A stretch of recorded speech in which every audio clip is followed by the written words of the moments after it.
Pemirsa DPRD Timur Tengah Utara Nusa Tenggara Timur mulai melakukan pengusutan dugaan intimidasi oleh 3 oknum DPRD hingga mengakibatkan Dr. Ica Pakainoni mengalami depresi berat dan nekat mengakhiri hidupnya. Senin kemarin, pimpinan DPRD telah menyerahkan rekomendasi laporan dugaan intimidasi terhadap Dr. Ica ke Badan Kehormatan Dewan atau BKD Kabupaten Timur Tengah Utara. Penyerahan rekomendasi laporan ini diserahkan langsung oleh Wakil Ketua 2 DPRD Timur Tengah Utara untuk diserahkan ke Badan Kehormatan Dewan. Ketua DPRD Timur Tengah Utara, Kristo Evi, membenarkan telah menyerahkan rekomendasi laporan terkait dugaan intimidasi terhadap Dr. Ica. Selanjutnya dalam pekan ini segera disusun agenda untuk memanggil pihak-pihak terkait. Nanti akan kami sampaikan. Terima kasih.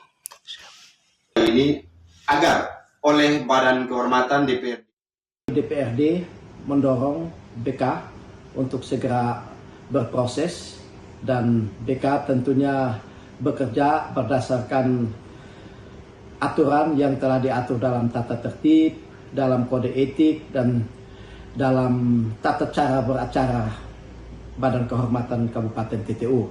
Dalam minggu ini, BK sudah akan mulai bekerja dengan melakukan pemanggilan kepada para pihak, pelapor, terlapor, saksi-saksi, dan nanti juga akan saksi ahli bisa dari ID, ahli pidana, dan lain sebagainya.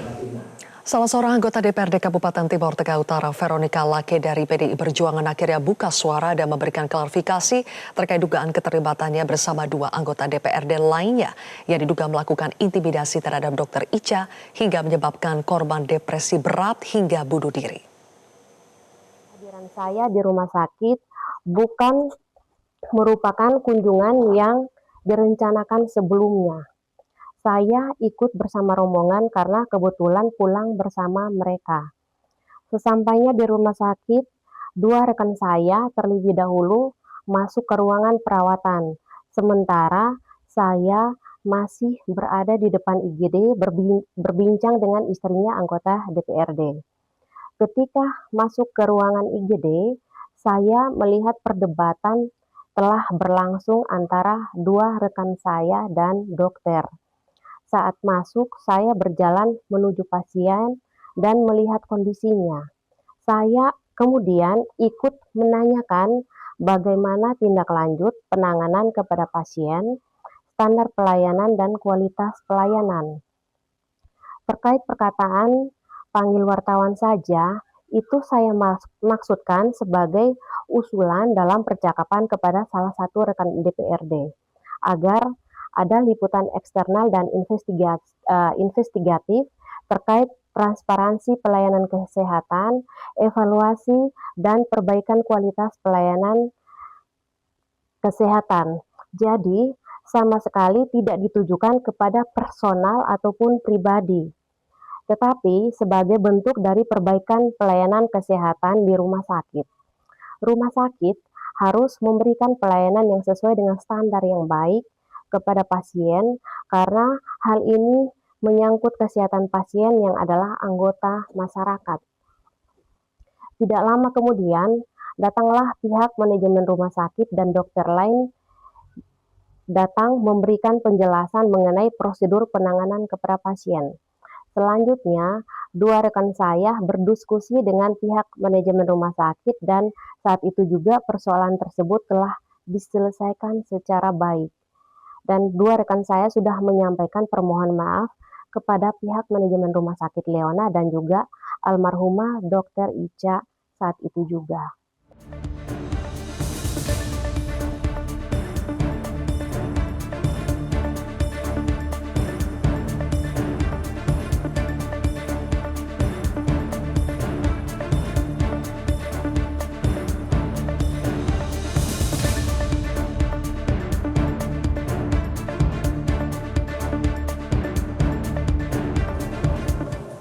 Pemirsa, untuk membahas lebih lanjut terkait dengan pengusutan kasus dugaan intimidasi yang dilakukan 3 anggota DPRD Timur Tengah Utara terhadap Dr. Ica, sudah bergabung bersama kami Ketua DPRD Timur Tengah Utara, Kristoforus Evi. Selamat sore, Pak Kristoforus.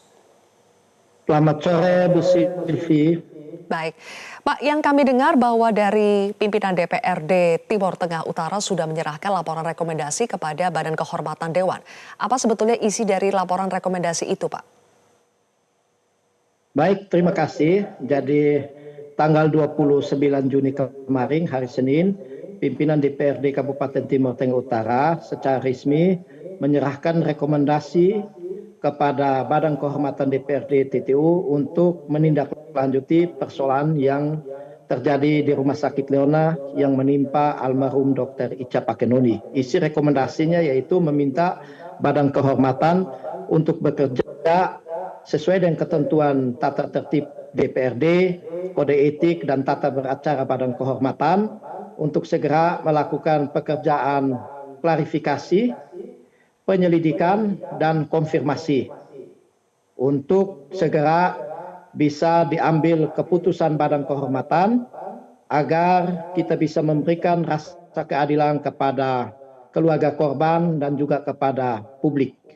Oke, berarti sampai sekarang belum ada keputusan apa-apa ya Pak dari DPRD Timur Tengah Utara terkait dengan status dari 3 oknum anggota DPRD ini?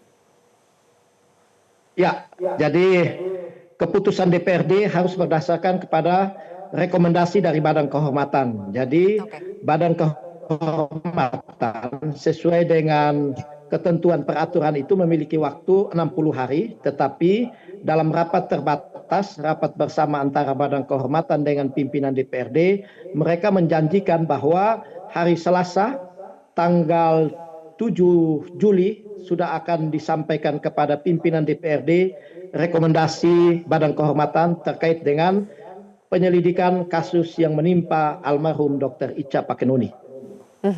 Baik, apakah 3 oknum anggota DPRD Timur Tengah Utara yang diduga mengintimidasi Dr. Icha masih aktif ke DPRD sampai hari ini, Pak? Untuk karena status mereka sampai saat ini masih anggota DPRD aktif, sehingga kita menunggu rekomendasi dan keputusan dari Badan Kehormatan maupun keputusan dari induk organisasi masing-masing anggota DPRD itu seperti apa, tinggal kami DPRD menindaklanjuti.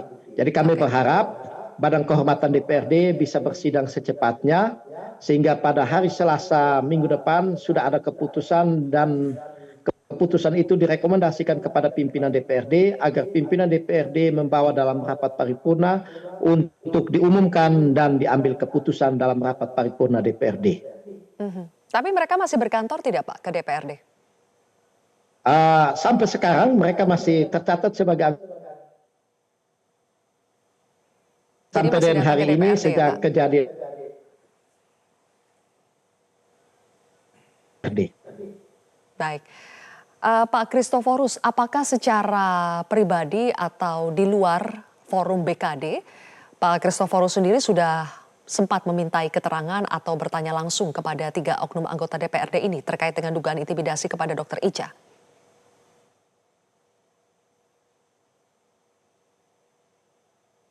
Jadi pasca laporan tertulis dari keluarga Dr. Icha pada tanggal 23 Juni kemarin, laporannya masuk siang.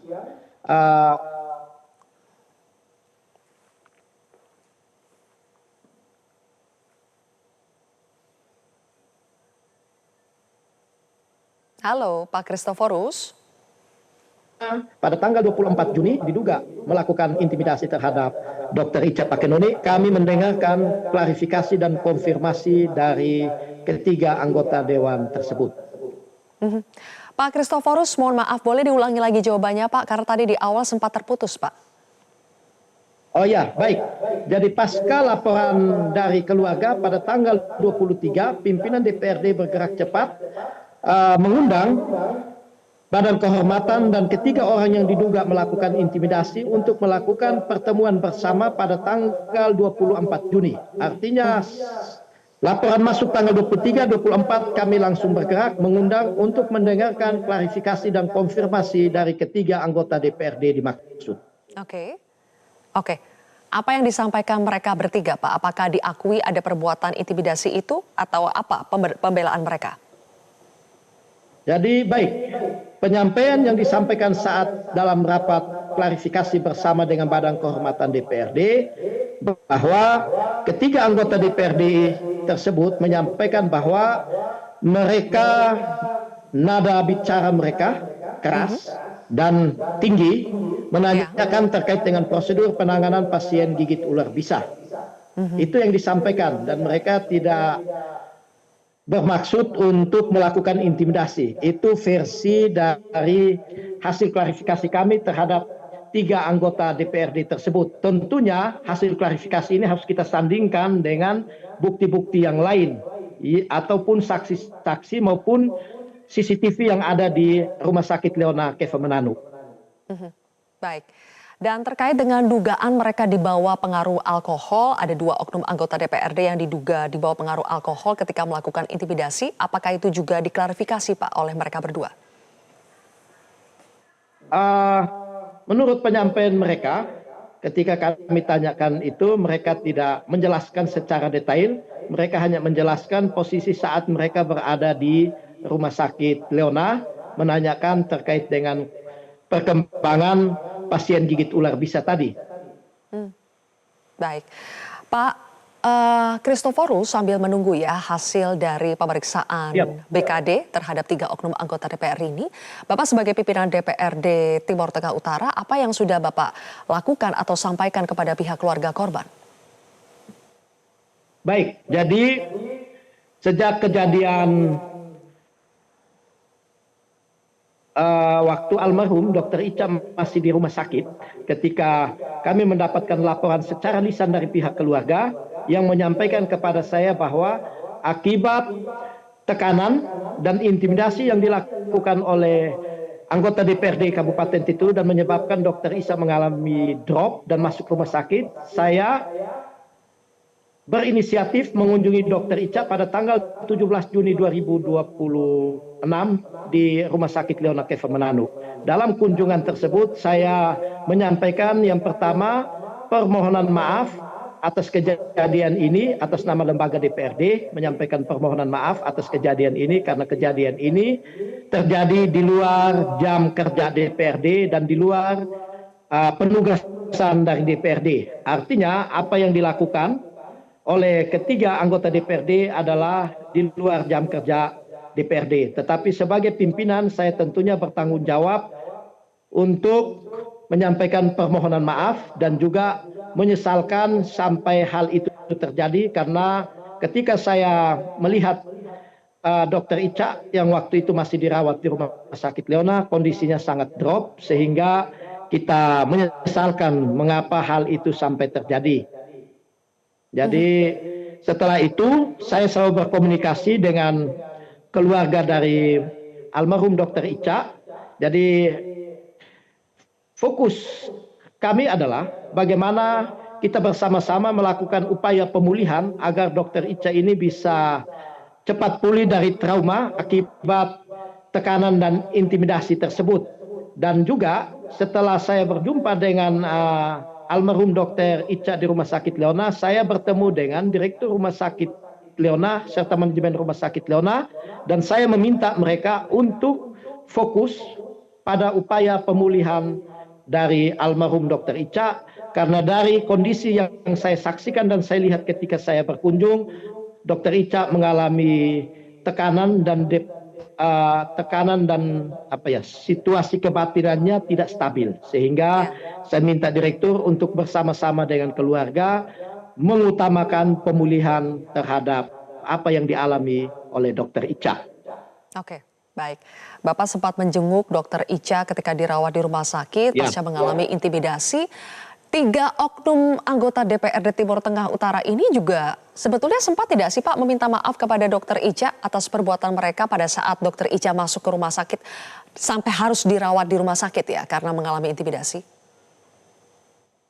Sesuai informasi yang saya dapatkan, ketiga anggota DPRD itu melakukan permintaan maaf itu pada malam kejadian di tanggal 13 Juni.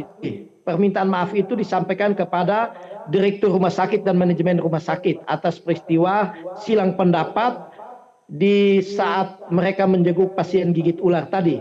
Sedangkan saat Dr. Ica dirawat di rumah sakit, sesuai informasi yang saya dapatkan dari keluarga, belum ada permintaan maaf secara langsung dari ketiga anggota DPRD yang diduga melakukan intimidasi. Baik, kalau begitu Pak Kristoforus Evi, terima kasih atas waktunya bersama kami di program Metro hari ini. Jelajahi cara baru mendapatkan informasi. Download Metro TV Extend sekarang.